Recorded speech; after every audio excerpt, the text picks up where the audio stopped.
그리스도가 아니시면 우리가 삶의 소망도 없고 또한 우리 삶 가운데 빛도 생명도 없는 줄을 고백합니다. 우리 기쁨이 되시고 또한 우리의 찬송이 되신 예수께서 오늘 이 자리에 우리와 함께 해주시고 저희가 말씀 나누는 자리에 통역자로 또한 선포자로 또 우리의 주인이시고 왕으로 함께 계셔주시기를 간절히 기도합니다. 이 말씀 나눌 때에 우리 마음 가운데 깨닫는 은혜가 있게 해주시고 또 깨닫고 돌이키는 은혜를 허락하여 주셔서 건강하고 아름다운 교회로 함께 자라나갈 수 있도록 도와주시옵소서. 주 예수 그리스도 이름으로 기도합니다. 아멘. 저희들이 작년에 이어서 계속해서 요한 1서의 말씀을 살펴보고 있습니다. 요한 1서는 우리가 1장에서 보는 것처럼 하나님 아버지와 그리스도 예수와 사귐을 가지게 하려는 것, 그것이 요한이 이 서신서를 쓴 목적입니다. 이 교제 가운데에서, 그리스도와의 교제 가운데에서 신자들의 삶에 생명이 있고 또 빛이 있고 또 기쁨이 임합니다. 아까 우리 찬송할 때에도 잠깐 우리 모세 형제 그렇게 언급했지만 그리스도께서 우리를 사랑하신다는 것, 우리가 그리스도께서 나 같은 죄인도 은혜 베풀어 주시고 사랑해 주시는 곳이나 그거 깨달을 때 우리 마음 가운데에 그가 주시는 기쁨이 임하고 그가 주시는 생명이 임하게 되는 것이죠. 그래서 사실은 2장 6절에처럼 그 그리스도와 교제에 있는 사람들, 그 교제 가운데에서 하나님이 나를 사랑하신다는 것을 아는 사람들은 2장 6절처럼 그리스도께서 사신 것과 같이 살 수 있게 됩니다. 그리고 그것을 요한은 그 밑에 2장 10절 말씀에서 그리스도께서 사신 것 같이 사는 것이 무엇이냐? 형제 자매를 사랑하는 것이다. 그렇게 얘기했습니다. 말하자면 그리스도와 우리가 교제가 생기면 그 안에서 우리가 비로소 그리스도가 사람을 사랑하신 것 같이 사랑할 수 있게 된다 하는 것이죠. 오늘 우리 읽은 이 본문 안에서 그 삶에 얼마나 큰 치명적인 적이 있는지에 대해서 가르치는데요. 그것을 바로 세상에 대한 사랑이다 그렇게 얘기했습니다. 세상을 사랑하면 이 사귐 가운데 오는 생명과 기쁨이 막힙니다 하는 그런 얘기입니다. 우리가 예수 믿을 때 처음에 죄사함 받고 또 하나님의 은혜를 경험했을 때 큰 기쁨 가운데 신자들이 있습니다. 하나님이 나를 구원하셨구나, 또 그리스도께서 내 죄를 용서해 주셨구나 하는 것 때문에 큰 기쁨이 우리 가운데 임하죠. 그런데 그 신자가 이제 그 기쁨이 점점 사그러들게 되고 또 그 마음 가운데 불안하고 또 우울한 감정이 들어서 어떤 경우에는 unhappy Christian이 생기게 됩니다. 우울한 그리스도인, 행복하지 않은 크리스찬들이 생겨납니다. 우리가 그 대표적인 예를 신약 성경에서 부자 청년의 예에서 볼 수 있게 됩니다. 부자 청년이 와서 예수께 제가 어떻게 하면 영생을 얻을 수 있겠습니까? 하고 예수께 물었습니다. 그랬더니 예수님께서는 구약 성경에 가르친 대로 그 계명을 지키면 된다 그렇게 말씀하셨죠. 그랬더니 이 청년이 저는 그거 다 지켰습니다 그렇게 얘기했어요. 그랬더니 예수님께서 기뻐하시면서 그러면은 네가 가진 재산을 다 팔아서 가난한 사람한테 주고 넌 나를 따라와라 그렇게 말씀하셨습니다. 그랬더니 갑자기 그 부자 청년이 얼굴이 근심이 가득해져서는 그렇게 하기는 좀 어렵겠습니다. 그러고서는 근심하면서 떠나갔다 그렇게 기록합니다. 하나님을 믿고 있지만 예수를 그렇게까지는 따르지는 못하겠습니다. 제가 하나님 사랑하지만 제 재물을 다 포기하면서 살기는 좀 어렵겠습니다. 그래서 그 마음 가운데 갈등이 일어나고 그래서 근심하게 되고 슬퍼하는 얼굴로 돌아갔다 그것입니다. 오늘 우리가 읽은 이 본문 가운데에서 우리는 하나님이 아닌 세상을 사랑할 때 신자 안에 나타나는 증상들이 어떤 것인가 이 본문 통해서 알게 되고 또한 세상을 사랑하는 패스로 우리가 떨어져 나갈 때 어떻게 하나님 아버지께로 다시 돌아오게 되는가 우리가 좀 생각하게 됩니다. 그 말씀 저희들 함께 나누려고 합니다. 먼저 여러분 15절 말씀에 보면 여러분은 세상이나 이 세상에 있는 것들을 사랑하지 마십시오 그렇게 말합니다. 세상이나 세상에 있는 것들을 사랑하지 말아라. 그러면은 우리가 아무도 사랑하면 안 됩니까? 우리가 저는 이 피아노 치는 거 좋아하는데 피아노 사랑하면 안 됩니까? 또는 저는 공부하는 거 좋아하는데 공부하는 거 사랑하면 안 됩니까? 뭐 이렇게 물으실 수도 있을 것입니다. 이렇게 좀 설명이 필요한 얘기죠. 세상이라는 게 무엇을 의미하냐, 또는 세상에 있는 것이 무엇을 의미하냐, 또 사랑한다는 것은 무엇을 의미하냐, 그것입니다. 세상이라는 것은, 이 본문에서 세상이라는 것은 이 세상 안에 있는 이 크리에이션, 이 세계를 얘기하는 것은 아닙니다. 이 세상은 세속성을 의미합니다. 자기 하나님 없이 살려고 하는 마음, 또 자기중심적인 마음, 자기의 만족과 영광을 위해서 살고자 하는 마음을 바로 이 본문에서는 세상, 그렇게 얘기합니다. 세상에 있는 것이라는 것은 그 성향을 물려받은 것입니다. 그래서 하나님을 인정하지 않고 살려는 마음의 경향들, 또 자기 만족만을 위해서, 자기 영광을 위해서 살려고 하는 모든 경향들을 이 세상에 속한 것, 이렇게 말할 수 있겠죠. 또 세상을 사랑하지 말라, 그렇게 얘기했습니다. 사랑한다는 것은 그냥 좋아한다 또는 즐거워한다, 그런 것이 아닙니다. 사랑한다는 것은 내가 사랑하는 대상에 어떤 어펙션을, 애정을 주는 것을 얘기합니다. 그 대상에서 기쁨을 찾고 그 대상에서 행복을 찾는 것을 의미하죠. 그것을 우리 본문에서는 다시 한번 16절에 욕망이라고 얘기했습니다. 15절에서는 사랑이라고 얘기했지만 그 사랑의 대상이 하나님이 아닌 다른 것이 우선순위를 차지하게 될 경우에는 그 사랑은 욕망입니다 하는 얘기입니다. 욕망이라는 것은 적절한 우선순위가 무너진 사랑을 얘기합니다. 그래서 하나님이 맨 위에 와 있어야 되는데 이 우선순위가 바뀌는 것이죠. 오더가 뒤집어지는 것입니다. 오더가 뒤집어지면은 우리가 마땅히 사랑해야 될 하나님의 우선순위가 밑으로 가고 또 다른 것이 위로 올라가게 되면은 그 가운데서 우리가 위에 올라가 있는 것에 노예가 되기 시작합니다. 근데 이상하게도 여러분, 사람은 죄 지은 이후부터는 자기한테 좋지 않은 것을 사랑하는 경향이 사실은 생겨요. 여러분, 병원에 가면은 담배를 많이 피다가 폐암에 걸려서 이제 병원에 와 있는 환자들을 보게 되시죠, 그렇죠? 저도 병원에 있을 때 그런 환자들을 자주 목격했는데요. 폐암 이제 선고를 받고 이제 수술을 하셔야 되겠습니다, 이제 그래요. 그 의사가 이제 수술도 하고 그래야 되니까 담배는 언제부터는 끊으셔야 됩니다, 그렇게 얘기합니다. 근데 이 폐암 환자들이 그 병원 옥상에 올라가서요, 마지막 날 있죠? 마지막 날 담배를 잔뜩 갖고 올라가고 그래서 담배를 피면서 내가 이 맛에 사는데, 그러고서 담배를 펴요. 자기도 알아요. 이거 펴서 폐암 걸렸다는 거 다 알고 있습니다. 하지만 내가 이것 때문에 사는데, 그러고서는 수술 날짜 잡아놓고 마지막 날이니까 좀 더 피워야지, 그러고서는 피우는 것입니다. 담배의 노예가 되는 거죠. 내가 나쁜데 내가 끊어버릴 수 있는데 끊지 못하는 것입니다. 그래서 담배가 나를 지배하는 상황을 의미하는 것이죠. 그래서 여러분, 이 세상에 있는 것, 또 세상에 있는 것들을 사랑하게 될 때 15절 하반절에서는 먼저 이렇게 얘기했습니다. 그 사람 속에는 하나님 아버지에 대한 사랑이 없습니다, 그렇게 얘기했어요. 그것이 첫 번째 심텀입니다. 우리가 세상 사랑할 때 우리 안에서 하나님을 사랑하는 마음이 점점 식어집니다. 신자가 애정을 나누게 될 때 내가 하나님께 100% 드린다 했던 그 마음이 있잖아요. 내가 예수께 100% 드리겠다는 그 마음 조금씩 나누기 시작할 때 그렇게 되면은 내가 다른 것에 애정 더 쏟고 또 하나님께 드려야 될 애정 여기에 쏟고 그러다 보면은 금방 그 사랑이 식어가게 됩니다. 그래서 영원히 하나님을 바라보고 있다가 다른 쪽을 바라보게 되는데요. 그렇게 되면은 그 안에 있는 하나님의 은혜와 사랑에 대한 감각들이 점점 무뎌집니다. 그리고 그로 인한 기쁨, 또 그로 인한 평안, 그런 것들이 고갈되게 되죠.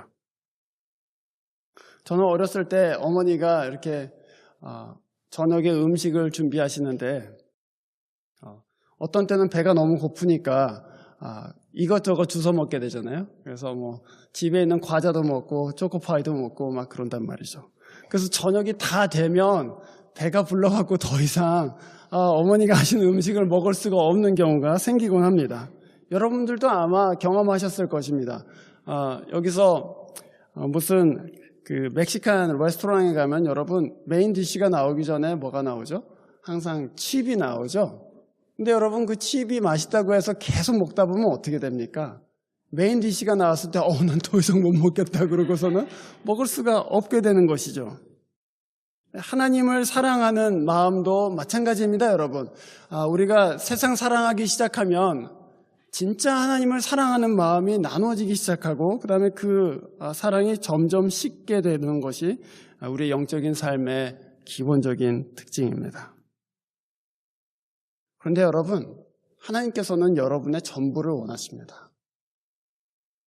그게 사랑의 본질이에요. 한 번 사랑하면 다 주기를 원해요. 그 마음 나눠지기 원하지 않습니다. 그래서 여러분, 저는 여러분한테 말씀드리고 싶습니다. 하나님께 다 드리십시오. 하나님을 100%로 사랑하세요. 여러분의 마음을 다 드리세요. 그게 하나님을 기쁘시게 하고 그것이 하나님을 영광스럽게 합니다. 여러분은 혹시 그렇게 물어보실 수도 있습니다. 하나님이 100%를 달라고 하는 것은 좀 너무한 거 아닙니까? 너무 하나님께서 질투하시는 것 아닙니까? 그렇게 말할 수 있습니다. 하나님은 질투하시는 분이십니다, 여러분. 하나님은 여러분을 너무 사랑하시기 때문에 여러분 전체의 사랑을 가지시기를 원하십니다. 그런데 그것이 하나님이 잘 되자고 하는 것이 아닙니다. 여러분이 하나님을 100%로 사랑할 때, 온전히 그분 사랑할 때 여러분의 생명에 참 기쁨과 평화가 있기 때문입니다. 그분이 여러분의 생명이십니다. 그분이 여러분의 기쁨이십니다. 그분께 여러분 마음의 전체를 드리십시오. 내가 무엇을 사랑하는지 어떻게 알 수 있을까요? 한번 여러분 이렇게 생각해 보시면 됩니다. 여러분 자유시간에 뭐 먼저 하십니까? 그거 생각해 보면 내가 뭘 사랑하고 있구나 금방 알게 됩니다. 어떤 사람은 자유시간이 생기면은 냉장고로 달려갑니다. 뭐 먹어야 되니까. 또 어떤 사람은 자유시간이 생기면 인터넷 딱 켜고 영화 보기 시작합니다. 또 어떤 사람은 자유시간이 생기면은 음악을 듣기 시작합니다. 자기가 자유시간에 제일 먼저 하거나 또는 제일 많은 시간을 투자하는 것이 무엇인가, 그걸 보면 내가 사랑하는 것이 무엇인지를 금방 알게 되죠. 그때 여러분, 내가 자유시간에 하는 것들을 한번 머릿속으로 쭉 생각해 보시면서 그때 하나님은 어디에 계신가 한번 생각해 보십시오. 갑자기 썰렁해지죠, 그렇죠? 내 자유시간에는 하나님이 계시지 않는구나. 내 자유시간은 다 영화 보는데 소비되는구나. 내 자유시간에는 그냥 다 자는데 소비되는구나. 자유시간에는 그냥 먹는데 소비되는구나. 그러면서 하나님 사랑한다고 말하지만 내 자유시간에 하나님과 함께 있고 싶어 하지는 않는구나. 왠지 우리가 알게 됩니다. 그때에 내 마음 나눠졌구나. 그렇게 알 수 있습니다. 물론 뭐 자유시간에 100% 하나님과 함께 있고 뭐 그런 것은 아니죠. 하지만 여러분, 그때 우리 마음이 무엇을 기뻐하는지 알 수 있게 된다는 것입니다. 그럼 어떻게 할 거냐? 어떻게 이거 고칠 수 다 좋은 것들이죠. 여러분, 제가 우리에게 제기됩니다. 하나님께서 주신 것들은 다 좋은 것들이죠. 여러분, 음식도 좋은 것이고 또 음악도 좋은 것이고 잠자는 것도 다 좋은 것입니다. 하나님께서 우리에게 주셨기 때문입니다. 그러나 하나님, 그것이 저를 지배하지 않고 제가 하나님께 온전한 사랑 드리기 위해서 어떻게 해야 됩니까? 하고 묻는다면 첫 번째는 여러분, 하나님께 드리는 사랑과 그 가난함 위해서 절제하시기를 제가 권면합니다. 절제하는 거예요, 사실은. 그것이 너무 과도하게 내 삶을 통제하지 아니하도록 절제합니다. 가난함을 지키기 위해서 절제합니다. 여러분도 다 아시다시피 저는 기도하면서 그런 것들을 많이 느낍니다. 저녁에 맛있는 음식이 나와서 평소보다 더 많이 먹잖아요.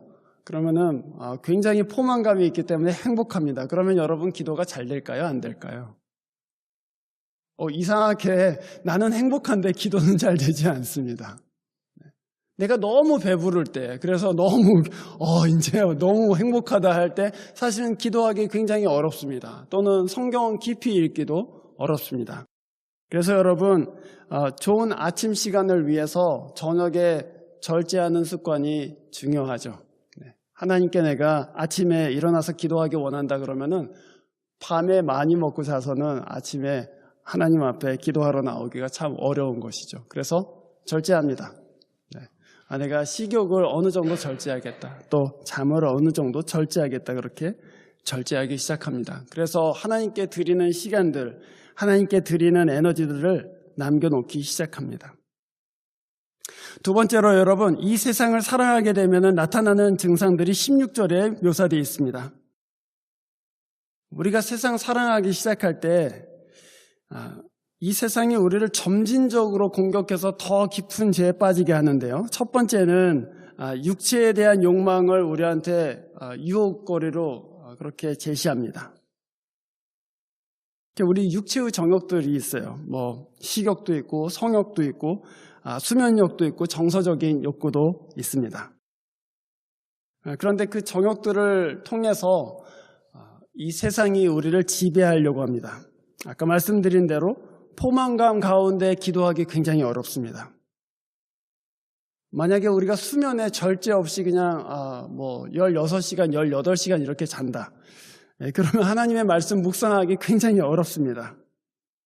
우리 형제들은 특히 성욕이 무성하도록 그냥 막 내버려두면 하나님 앞에 정결하게 나아가기 굉장히 어렵습니다. 내 성욕이 너무 발동하니까 좀 야한 무비도 좀 봐줘야 되고 그래서 내 성욕을 좀 이렇게 해줘야 된다. 잘못된 생각입니다, 여러분. 절대로 그걸로 인해서 성욕이 줄어들지 않습니다. 성령으로서 육체의 행실을 죽이는 것, 그것이 사실은 우리 삶에 굉장히 필요한 부분입니다. 바울은 부부들에게 기도를 위해서 때로는 각방을 써라 그렇게 얘기했습니다. 그게 무슨 얘기일까요? 기도 밤중에 하려고 하는데 부부가 같이 한 방 쓰면은 기도하기 어렵다는 것입니다. 또 아침 일찍 일어나서 기도하고 싶은데 부부가 한 방 쓰면은 기도하기 어려우니까 잠시 동안 우리가 이 기도 제목 위해서 좀 따로 잡시다 하고 떨어뜨릴 수 있다는 것입니다. 또 아까 우리 강 집사님 말씀하신 것처럼 물질에 있어서도 내가 절제하겠다 할 때 하나님께 먼저 드릴 선교 약정 헌금 떼어놓고 나머지 돈으로 살겠습니다 하는 마음, 그런 것들이 다 우리 육체의 욕심들을 절제하는 방법입니다. 두 번째로는 안목의 정욕이 우리를 공격합니다. 만약에 우리가 육체의 정욕에 무너지기 시작하면 그 다음에 오는 것은 안목의 정욕입니다. 눈으로 보는 것에 욕망을 얘기하죠. 우리가 본다는 것은 어떤 영혼의 시야를 얘기합니다. 무엇을 본다는 것은 그냥 피지컬리 무엇을 이렇게 보고 있다 이런 것이 아니라 우리 마음이 그것을 향하고 있는 것입니다. 그래서 산상수훈에 보면은 예수님께서 여자를 보고 음욕을 품는 자마다 간음한 것이다 그렇게 얘기했습니다. 여자를 볼 때도 어떻게 보느냐가 있는 것이죠. 내 마음이 음욕을 품고 보고 있으면은 그 바라보는 것 자체가 잘못된 것이죠. 또는 베드로가 예수님이 명하여 바다 위를 걸어가고 있을 때 베드로가 이는 바람과 풍랑을 보고서는 두려워합니다. 예수님을 볼 때는 주님 저를 명해서 바다 위로 걸어가게 해 주십시오 그렇게 얘기하던 자가 풍랑을 보고 바다가 막 물결치는 것을 봤을 때는 갑자기 두려움이 몰려오게 됩니다. 그것뿐이 아니죠, 여러분. 우리가 무엇을 보고 있는가, 그것은 우리 영혼이 어디를 향하고 있는가, 그것을 보여주는 지표이기도 합니다. 저는 소셜미디어 가운데 페이스북이 그런 면에서는 굉장히 우리의 영적인 삶에 굉장한 큰 어려움을 줄 수 있다고 생각합니다. 저도 페이스북을 하지만 제가 페이스북을 한동안 이렇게 쉴 때가 있습니다. 다른 사람의 삶을 들여다보는 거, 즐거움이 있죠, 여러분. 그런데 여러분 보고 있다 보면 어떤 생각하게 되십니까? 비교하죠. 왜냐하면 사람들 페이스북에다 다 좋은 사진만 올려놔요. 우는 소리 하는 사람 없습니다. 그래서는 그 페이스북을 보면서 쟤는 행복한데 난 불행해. 쟤는 어디에 합격했는데 난 아무것도 못하고 있어. 쟤는 어디에 갔는데 난 그냥 여기 웨이코에 처박혀 있어. 그러면서 계속해서 자기를 비교하고 바보 같다는 생각하게 됩니다. 또 여러분, 제가 아까도 말씀드렸지만 영화 보는 거, 영화도 하나님께서 주신 좋은 소스가 될 수 있겠죠. 하지만 여러분, 영화도 골라서 보셔야 됩니다. 무엇을 볼 것인가? 자유시간만 나면 호러 무비 보시는 분들 계시죠? 아주 잔인한 무비, 액션 무비 보시는 분들 계십니다.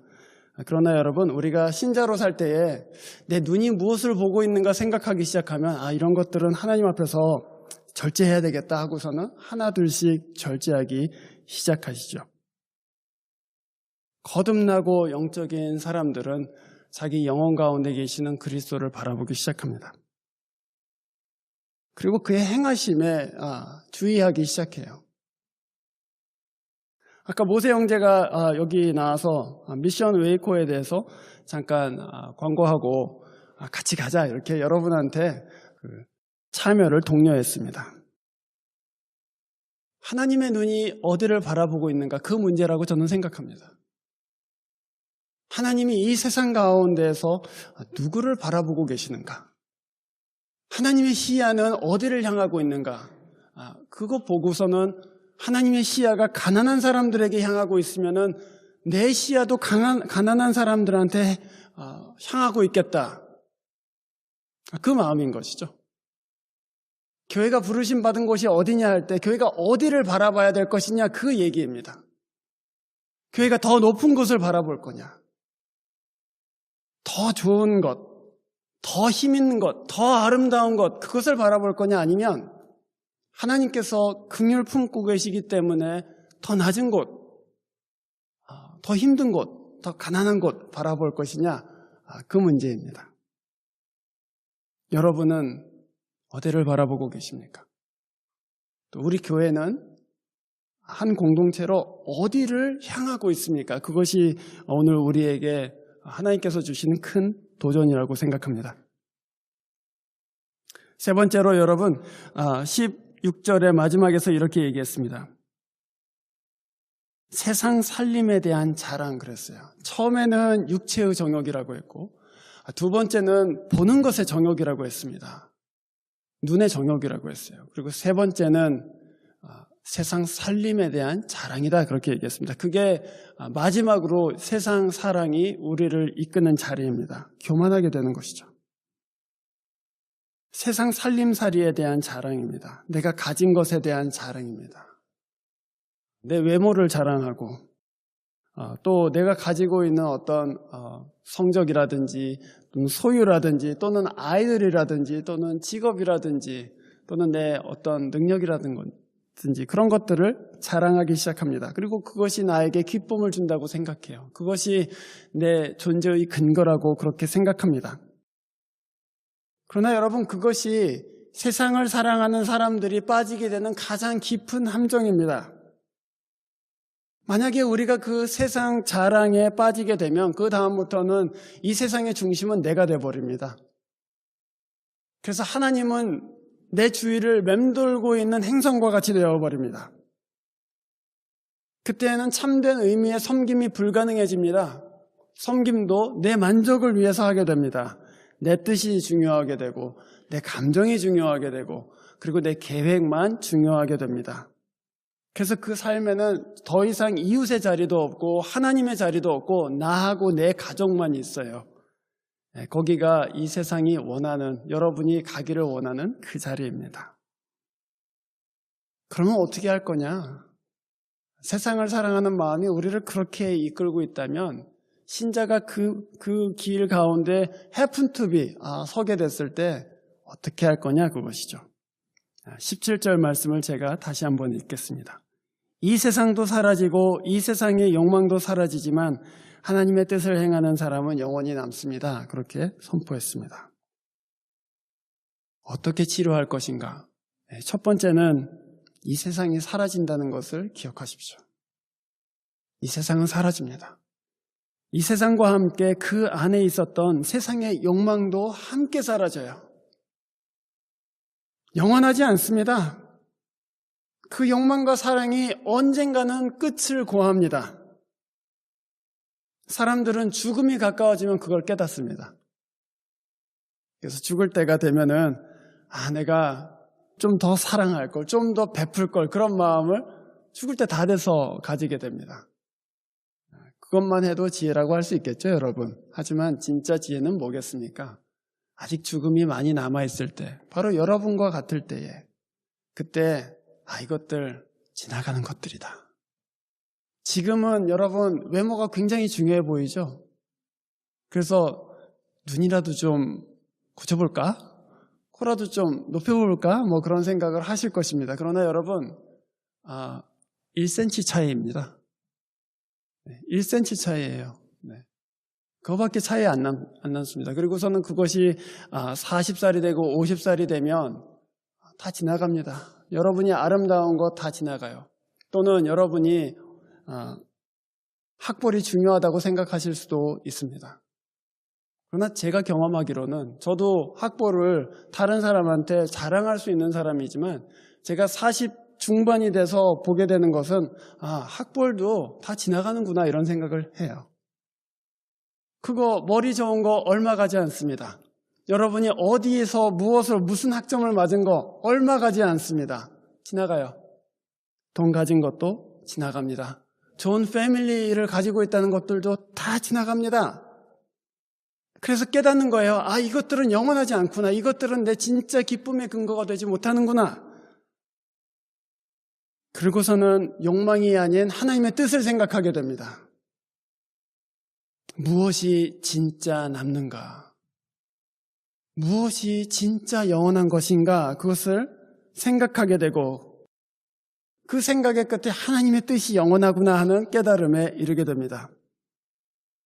그래서 여러분, 저는 여러분한테 청년의 때, 또 유수그룹 때 하나님의 뜻을 깊이 헤아리시기를 권합니다. 내 욕망이 어디에 있는가를 생각하시기 전에 하나님의 뜻은 어디에 있는가 물으십시오. 그리고 하나님의 뜻을 행하려고 애쓰세요.